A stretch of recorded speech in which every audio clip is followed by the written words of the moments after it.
For the first time after her re-election, Sheikh Hasina, the Prime Minister from Bangladesh, gave an interview to an international broadcaster, and that was with Deutsche Welle. We talked about her priorities, about her fears, and what she wants to leave behind once she will have left the office.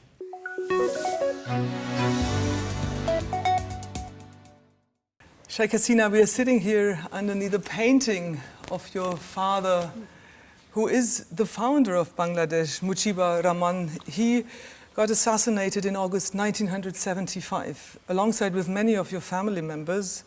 But you and your sister, you stayed in Germany that very day. Has this shaped your relationship to Germany? Well, you see, with German, we have always good relationship. And 1975, as my husband, he was a nuclear scientist, and he was working in Karlsruhe University. So we just went there for holiday, for a few days.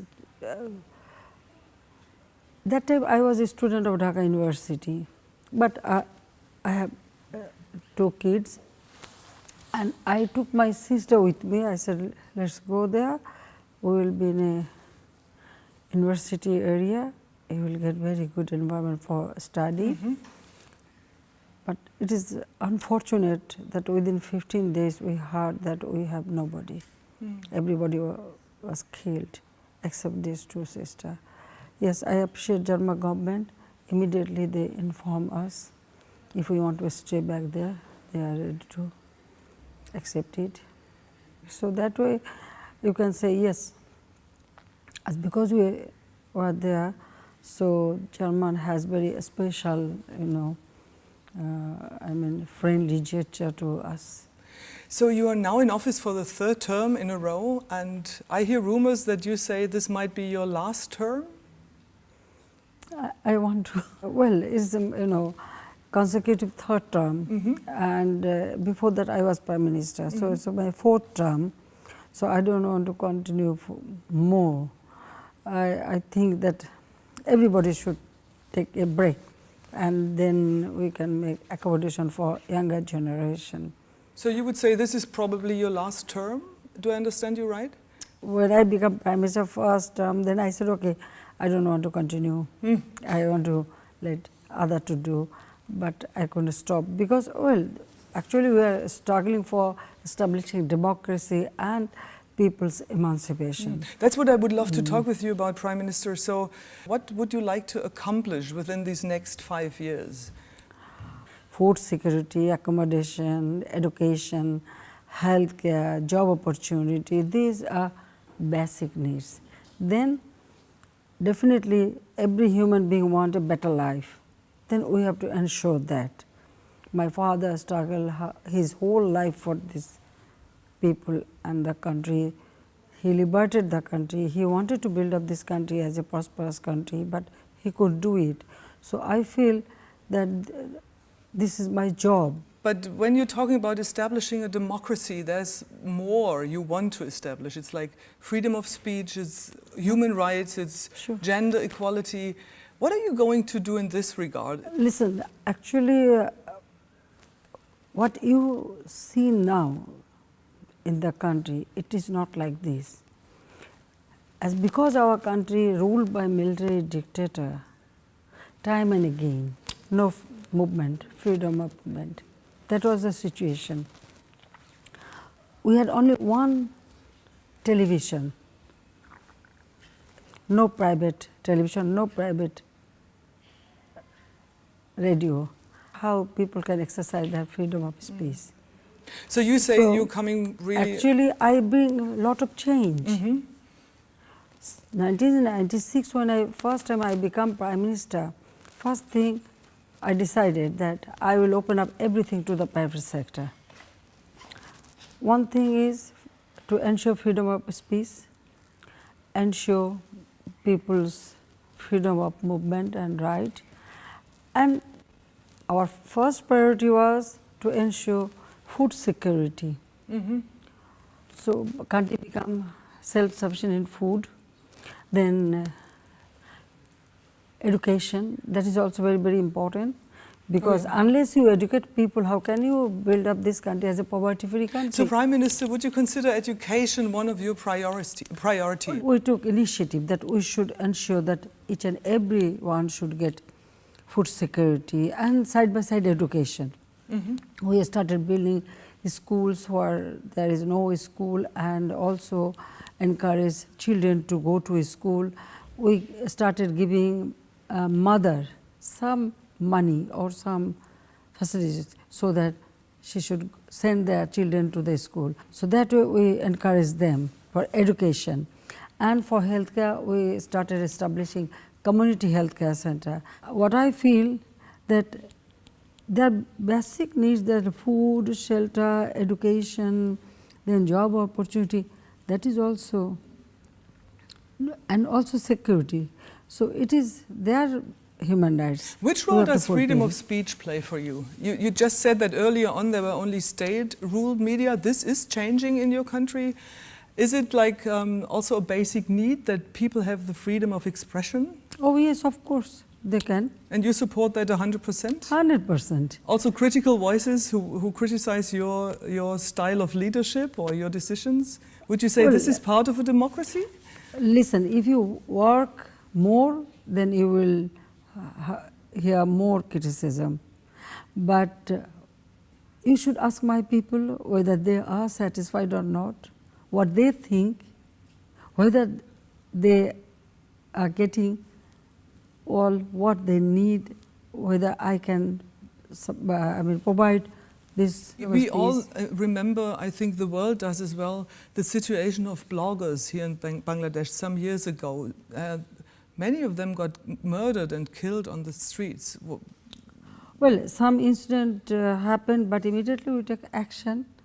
Now, the terrorism become a worldwide problem, and Bangladesh also face some extent. But immediately we take action. We declare zero tolerance to terrorism, and we could have controlled that. Yeah. How do you do that? I mean, zero tolerance, it sounds so easy to do.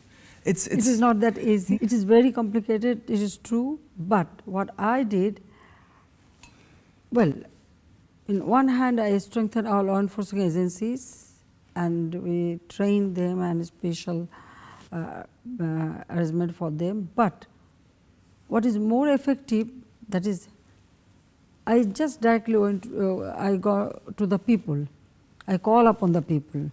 But besides the awareness, you needed to build a coalition with fundamentalist groups like Hifazat Islam during the election. So do they want something out of that now? I told you that in this country, everybody has freedom of speech.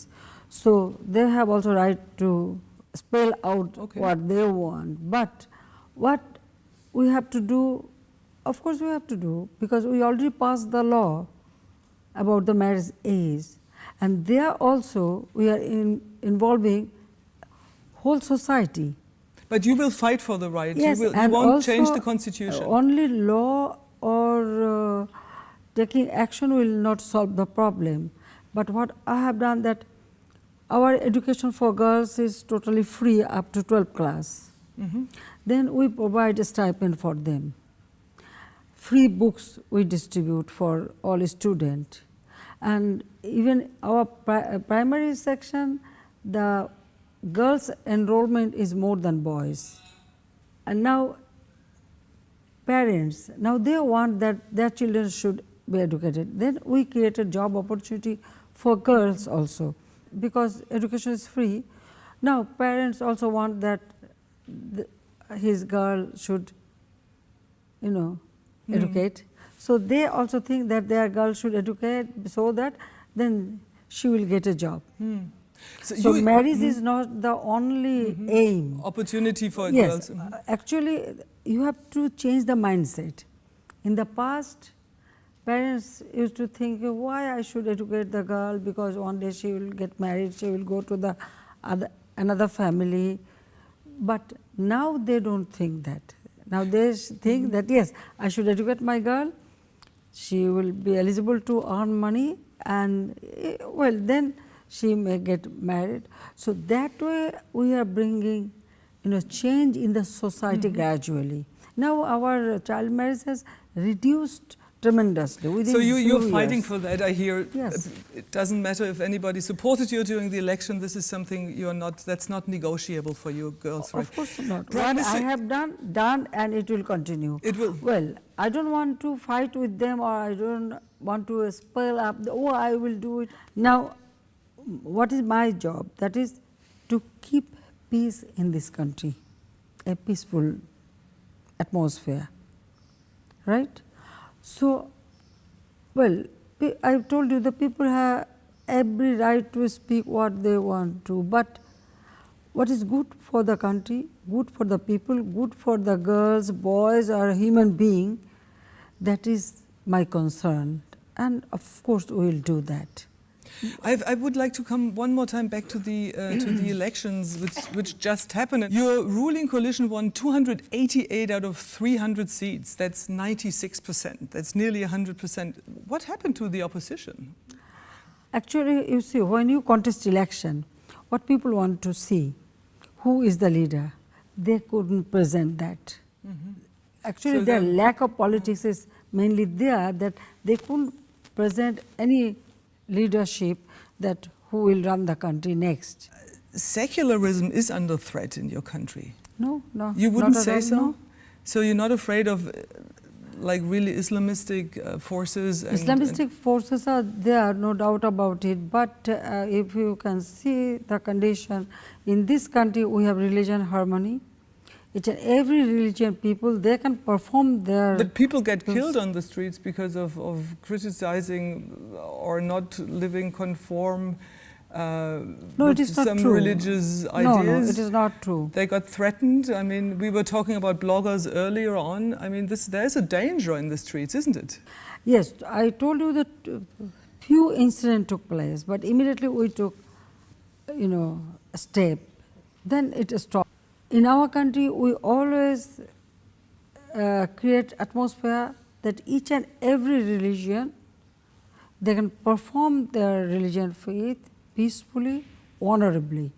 Secularism doesn't mean that no religion, no. We believe in religion and everybody should have their right, and we have religion harmony. So you don't feel any threat? Islam is a religion for peace. Now, only few people, sometimes they use it, but that is the wrong way. They shouldn't do it. Prime Minister, thank you so very much indeed. Thank you.